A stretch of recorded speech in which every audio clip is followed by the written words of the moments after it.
We wish you very welcome to our webcast this morning, Get Prepared for NIS2 and Cyber Attacks, Insights from an EU Regulator and Best Practice Advice to Cope with Cyber Threats and New Regulations. Cybersecurity legislation, bringing things like telecoms and trust into one piece of legislation. It adds more sectors. It includes operational collaboration, the crisis response at EU level. And what is also interesting is that this is proposed in parallel with the Critical Entities Directive, which is a little bit like the physical counterpart of the NIS2. That part hasn't been implemented so well over the past years. It is an important issue.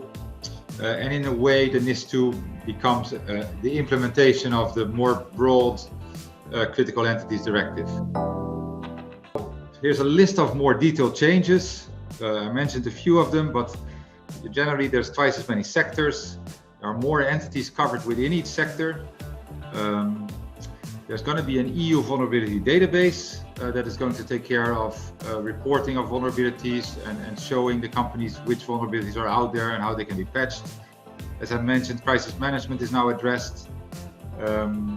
There's going to be a system of what we call peer learning between member states, so that member states can learn from each other and harmonize even more. There are some changes in risk management and security measures. This will also be discussed later, but for example, there's now an article that says that management should be responsible for the measures that are taken to address the risks. There's a little bit more detail around what security measures need to be taken. There's a provision that allows member states to look at supply chain risk assessments. And then finally, there are some changes around, more technical changes around who is for top-level domain names. There's going to be a register for digital entities across Europe that will allow member states to supervise better this part of the digital economy. Our best practices, how you can really get ready to NIS2, and therefore we created a step-by-step compliance guide for all European companies, but also specifically for German, UK based companies, how in 10 steps you get ready for NIS2. The first step is determine if the business is impacted. I think I saw a couple of you guys asking already here or being in that stage. I think that's for sure step one. Then key senior management. We have a couple of CEOs here. That's great that they're here. But if you are a CISO, if you're someone else, I think it's really key to get their backing. I don't have to say it to you guys, but happy to use our slides and whatever needed to really show that this is a big thing. And also they're going to be personally liable. Frank is going to talk on this later on. Then educating is for sure a big one. And then expenses and budget.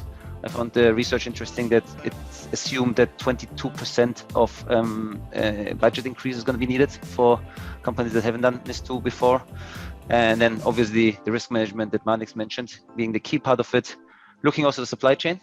I think it's really important and sometimes forgotten. Incident reporting, as Marnix already mentioned, but then also business continuity and crisis management is key. And as a base of it, and I'm glad that Marnix, you said this, also having an ISMS standard such as ISO is a great base. And if you have it already, great, but otherwise I would strongly recommend starting now implementing an information security management system, because it reminds me of GDPR when people came one day before GDPR and said, you're going to get tomorrow GDPR ready. No, and I think it's the same. If you don't start early on, the companies are not going to be able to do it in a couple of days or weeks. And then security development is the next one.